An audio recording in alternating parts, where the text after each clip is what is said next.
Kitchen kitchen हमारे घर का एक ऐसा एरिया है जहाँ पे हम हाउस वाइफ का ना बहुत सारा टाइम स्पेंड हो रहा होता है। और साथ ही किचन ना सबसे ज़्यादा गंदी भी होती है क्योंकि वहाँ हम लोग कुकिंग कर रहे होते हैं, चिकनाई वगैरह आना, छींटे गिरना, आटा सूखा गिर जाना, ये सारे काम होते रहते हैं। फिर साथ ही हमें किचन की क्लीनिंग करने में बहुत सारा टाइम लगाना पड़ता है, साथ ही बहुत सारे एफर्ट्स हमारे जा रहे होते हैं। तो हम ऐसा क्या करें जो कि कुकिंग के साथ साथ ही हमारी किचन क्लीन भी रहे, हाइजीन भी मेंटेन रहे और हमें अलग से इतने सारी मेहनत और इतने सारे एफर्ट्स ना लगाने पड़े।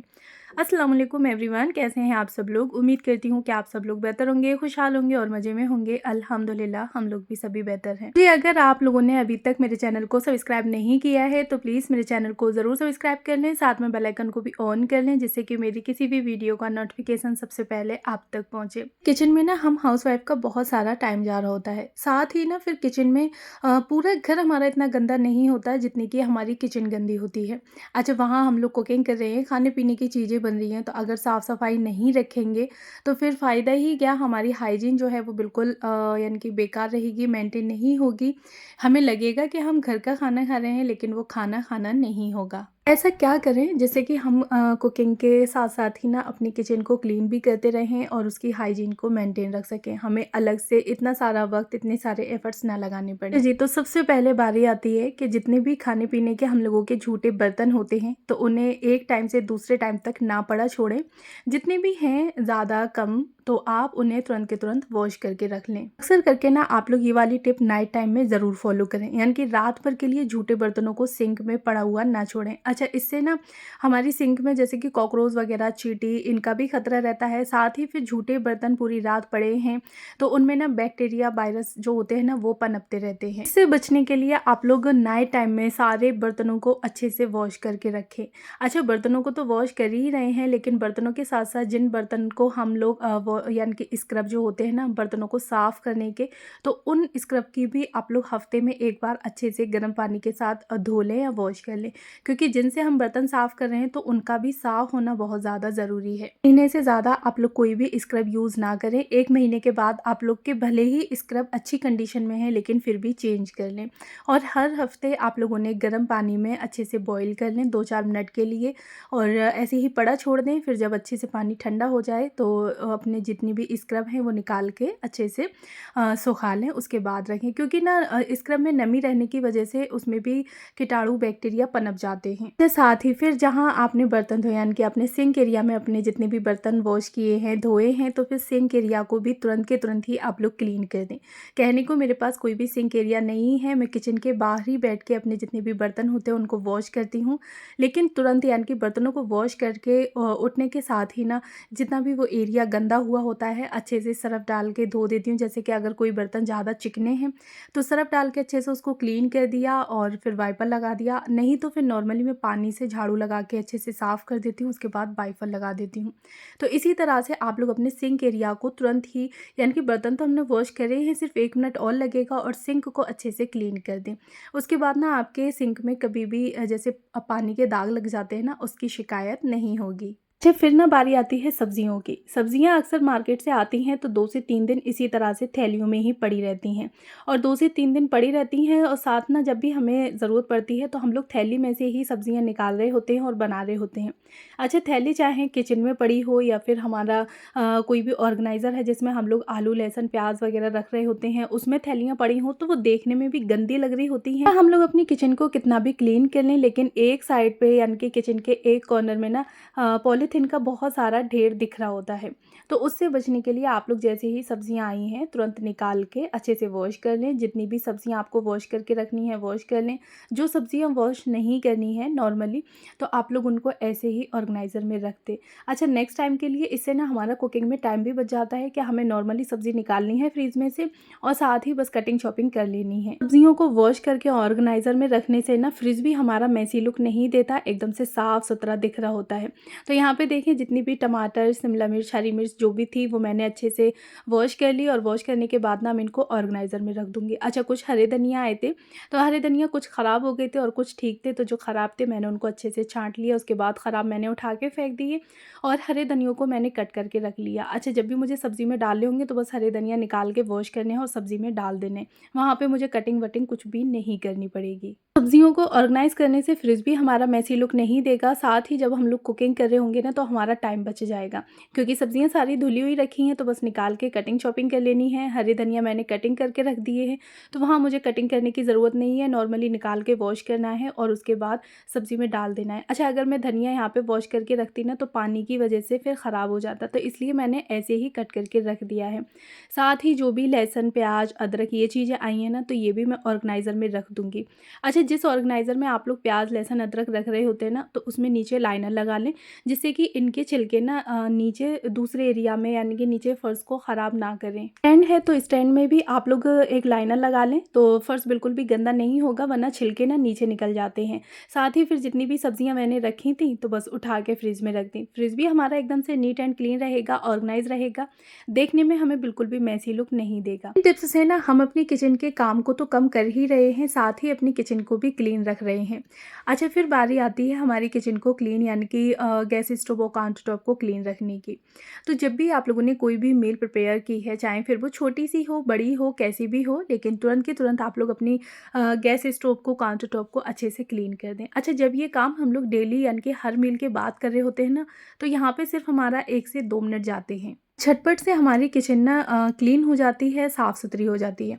अच्छा, पूरे दिन में एक बार यानी कि 24 घंटे में आपको एक बार किचन को अच्छे से क्लीन करना है। जैसे कि काउंटर टॉप पे जितनी भी चीज़ें रखी हैं उन सारी चीज़ों को उठा के अच्छे से उनके नीचे भी फ़र्श को क्लीन कर दें। क्योंकि गैस स्टोव पे हम लोग खाना बना रहे होते हैं, ऑयल की छींटें आ ही जाती हैं इधर-उधर उड़ के। फिर ना गैस स्टोव के साथ हमने बराबर से कोई भी जैसे आइटम्स रख रखे हैं, डेकोर हैं या फिर ऑयल केन्स वगैरह या फिर चॉपिंग बोर्ड, यानी कि कुछ भी चीज़ें जो हमने रख रखी हैं उन पे ना फिर छींटें आ जाती हैं। फिर बाद में जब हम लोग डीप क्लीनिंग कर रहे होते हैं काफ़ी टाइम बाद तो फिर हमें ना बहुत सारा टाइम देना पड़ता है, साथ ही उनकी अच्छे से घिसाई, धुलाई, सफाई करनी पड़ रही। इससे बचने के लिए क्यों ना हम डेली ही 1 से 2 मिनट देते रहें, तो हमें महीने पे बहुत सारे एफर्ट्स नहीं लगाने पड़ेंगे, बहुत सारा टाइम नहीं देना पड़ेगा। गैस स्टोव के आसपास जितनी भी आपके आइटम्स रखे हुए हैं तो बस उनको क्लीन कर लें। पूरे दिन में सिर्फ एक बार करना है और डेली ही जब आप लोग करेंगे ये वाले काम तो सिर्फ 2 से 3 मिनट लगेगी और आपकी पूरी किचन जो है वो एकदम से क्लीन हो जाएगी ना। काउंटर टॉप आप लोगों ने देखा ही है कि बहुत ज़्यादा छोटा सा है। अच्छा, दोनों साइडों से मैंने ट्रे रख रखी हैं और जितने भी आइटम हैं मैं उनको हैंडी रखने की कोशिश करती हूँ, क्योंकि मुझे कुकिंग करनी है और मैं जानती हूँ कि हाँ, मेरी किचन कितनी छोटी है और मुझे किस तरह से सामान को रखना है। आपकी किचन बड़ी है, सेल्फ वगैरह हैं तो वहाँ आप लोग रख लें, और अगर आपकी किचन मेरे जैसे छोटी है, काउंटर टॉप छोटा सा है, तो फिर वहाँ पे आप लोग चीज़ों को हैंडी रखें, लेकिन डेली ही एक वाइप कर दें तो आपको डीप क्लीनिंग की ज़रूरत नहीं पड़ेगी। जब हम ना इन कामों को धीरे धीरे करने की आदत डालेंगे तो ये सारे काम हमारे कुकिंग करते वक्त ही हो जाएंगे, हमें अलग से इनके लिए टाइम नहीं निकालना पड़ेगा। कुकिंग के बाद सिर्फ नॉर्मली हमें काउंटर टॉप को और गैस स्टोव को क्लीन करना पड़ेगा। बाकी की जो क्लीनिंग है हमारी, जैसे बर्तनों को वॉश करना, सिंक एरिया को अच्छे से क्लीन करके रखना, इनको क्लीन करना, गैस स्टोव है, काउंटर टॉप है, जितने भी जार्स वगैरह हम लोगों ने बाहर रख रखे हैं उन सारी चीज़ों की क्लीनिंग करना, तो ये सारे काम ना हमारे कुकिंग करते वक्त ही हो जाएंगे, लेकिन हमें धीरे धीरे इनकी आदत डालनी पड़ेगी और ये काम सिर्फ 1 से 2 मिनट के हैं, ज़्यादा यहाँ पे हमारा टाइम भी नहीं जाने वाला। अच्छा, ये देखें, मैं आप लोग के साथ एक रेसिपी शेयर कर रही हूँ। यहाँ पे मैं बना रही थी पनीर टिक्का मसाला, रेस्टोरेंट स्टाइल में, काफ़ी यम्मी और टेस्टी बनाता है ये। आप लोग एक बार ट्राई करिएगा और फिर बताइएगा मुझे कमेंट बॉक्स में कि ये रेसिपी आप लोगों को कैसी लगी। अच्छा, सबसे पहले क्या करा कि मैंने कुछ वेजीज़ काट के रख ली, जैसे कि टमाटर, शिमला मिर्च और प्याज बड़े बड़े टुकड़ों में काट के रखना है। प्याज को आपको एक एक करके अलग कर लेना है। उसके बाद अच्छा, मैंने फिर यहाँ पे दही लिया था 1 कटोरी, अच्छे से उसको फेंट लिया। फेंटने के बाद मैंने यहाँ पे कुछ बेसिक मसाले ऐड करे हैं, जैसे कि हल्दी, धनिया, मिर्च, गरम मसाला, नमक, ये सारी चीज़ें ऐड कर ली। साथ ही ना फिर मैंने यहाँ पे ऐड किया है बेसन, यानी कि 3 चम्मच लगभग यहाँ पे मैंने बेसन ऐड कर लिया था। सारी चीज़ों को हमें अच्छे से मिक्स करना है। थोड़ी-सी आप लोग इसमें कस्तूरी मेथी भी ऐड कर लें। अच्छा, उसके बाद फिर ये सारी चीज़ें मिक्स करनी है हमें और ऑयल को थोड़ा गरम कर लेना है। थोड़ा नहीं, यानी कि ऑयल को गरम करना है। गरम करने के बाद ऑयल को इसमें डाल देना है। साथ ही ना हमें पनीर को भी कट करके रख लेना है। ये रेसिपी आप लोग यकीन मानिए कि इतनी टेस्टी और यम्मी बनेगी कि आप लोग अगर फर्स्ट टाइम इसको बनाएंगे ना तो आपके घर वाले पनीर की यही रेसिपी आप लोगों से मांगेंगे कि नहीं पनीर टिक्का ही चाहिए। काफ़ी अच्छी और टेस्टी बनी थी। मीरा तो खा के इतना खुश हो गया था कि नहीं मम्मा वाकई में बहुत ज़्यादा अच्छी लग रही है, बिल्कुल रेस्टोरेंट स्टाइल है। अच्छा ज़्यादा कुछ हमें करना भी नहीं है, नॉर्मली ऐसे ही बन के तैयार हो जाती है, यानी कि ज़्यादा हमें इसमें तामझाम नहीं करने पड़ते। अच्छा गर्म ऑयल डाला है, उसके बाद सारी चीज़ों को मैंने अच्छे से फेंट लिया और फेंटने के बाद फिर मैंने जो भी वेजीज़ वगैरह कट करके रखी हैं वो इसमें डाल दूँगी। प्याज, टमाटर और शिमला मिर्च, साथ ही फिर यहाँ पे पनीर भी ऐड कर दिए और स्पैचुला से या किसी भी स्पून से ना आप लोग आराम-आराम से करने हैं, जिससे कि जो भी हमारा पनीर है ना उसके टुकड़े-टुकड़े ना हों। फिर वेजीज़ के ऊपर ना जितनी भी मसाले की कोटिंग है वो काफ़ी अच्छे तरीके से हो जाए, तो बस यहाँ पे देखें मैंने कोटिंग काफ़ी बढ़िया तरीके से करके रख दी थी। अच्छा अगर आपके पास टाइम है तो इसको मैरिनेट करके ना आप लोग आधा घंटे के लिए छोड़ सकते हैं। अगर नहीं है टाइम तो कोई नहीं, 5-7 मिनट के लिए छोड़ दें। और उसके बाद नॉर्मल मैंने एक पैन में 2 से 3 चम्मच जो है वो घी ऐड कर दिया था। आप लोग बटर भी ऐड कर सकते हैं। सिर्फ 2 से 3 चम्मच या थोड़ा-सा एक छोटा-सा क्यूब आपको बटर का ऐड करना है और फिर ये सारी जितनी भी वेजीज़ हमने मैरिनेट करके रखी थी वो डाल देनी है और उनको पकने के लिए छोड़ देना है। अच्छा अब यहाँ पे हम मसाला तैयार करेंगे। तो मसाले के लिए ना मैंने ऑयल डाला, ऑयल में थोड़ा-सा मैंने यहाँ पे ज़ीरा डाला, तेज़पत्ता डाला और प्याज को बिल्कुल बारीक फाइन चॉप्ड कर लिया था, उसके बाद प्याज डाल दी है। यहाँ हम बना रहे हैं पनीर टिक्का मसाला, तो उसके लिए मैं अलग से भी मसाला तैयार कर रही हूँ। नॉर्मली आप लोग अगर पनीर टिक्का बनाना चाह रहे हैं तो सिर्फ जितना आप लोग फर्स्ट टाइम की देख रहे हैं, मसाला यहाँ पे आपको प्रिपेयर करने की ज़रूरत नहीं है, बस इस तरह से पकाना है और आपका पनीर टिक्का बन के रेडी है। नॉर्मली आप लोग सॉस वगैरह डाल के ऐसे ही खा सकते हैं या फिर रोटी से खा सकते हैं, लेकिन यहाँ मैं पनीर टिक्का मसाला बना रही थी तो अब मैं इसका अलग से मसाला भी रेडी कर लूँगी। अच्छा प्याज को हमें बिल्कुल लाइट पिंक करना है, उसके बाद फिर मैंने इसमें 1 से डेढ़ चम्मच जो है वो लहसुन अदरक का पेस्ट डाल दिया था।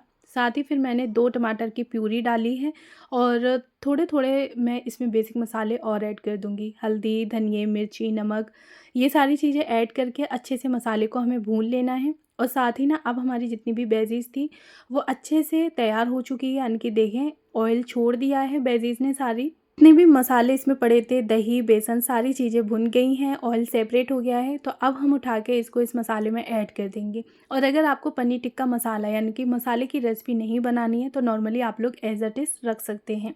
अच्छा यहाँ पे मैंने इसमें ऐड कर दिया, थोड़ा-सा पानी डाला, पानी डालने के बाद इसको अच्छे से मिक्स कर लिया। उसके बाद फिर मैंने यहाँ पे ऐड किया है थोड़ी-सी क्रीम, यानी कि आधी कटोरी फ्रेश मैंने क्रीम ले ली थी। नॉर्मली अगर आप लोग मार्केट की क्रीम डालना चाहते हैं तो वो डाल लें, लेकिन मैं क्रीम की जगह मलाई अच्छे से यूज़ कर लेती हूँ।